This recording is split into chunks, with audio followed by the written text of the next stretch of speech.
अस्सलामुअलैकुम। कैसे हैं आप सब? दास्ताने नावल में आज हम जिक्र करेंगे उर्दू अदब के इस दरख्शां सितारे का, जिसने अपनी तहरीरों से लाखों दिलों को मुसख्खर किया, यानी हाशिम नदीम साहब। हाशिम नदीम फरवरी 1976 को बलोचिस्तान के शहर कोयटा में पैदा हुए। उन्होंने अपनी इब्तदाई और आला तालीम भी कोयटा से ही हासिल की और बाद में सिविल सर्विसेज का इम्तिहान पास करके असिस्टेंट कमिश्नर के तौर पर खिदमत सरअंजाम दी। उनके अदबी सफ़र का बाकायदा आगाज़ 2005 में उनके पहले नावल बचपन का दिसंबर से हुआ, जिसने नौजवान नस्ल में उनकी पहचान बनाई। इसके बाद उनका वो शाहकार नावल सामने आया जिसने शोहरत के तमाम रिकॉर्ड तोड़ दिए, यानी खुदा और मोहब्बत।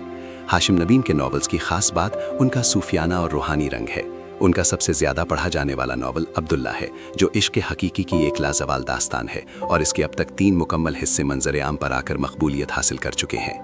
हाशिम नदीम के दीगर नावल्स में सलीब इश्क, मुक़द्दस, एक मोहब्बत और सही, एका और रहम शामिल है। उनका एक और बड़ा नावल परीज़ाद 2014 में शाये हुआ, जिसने मुआशरे के तल्ख़ हक़ाइक़ को बयान किया।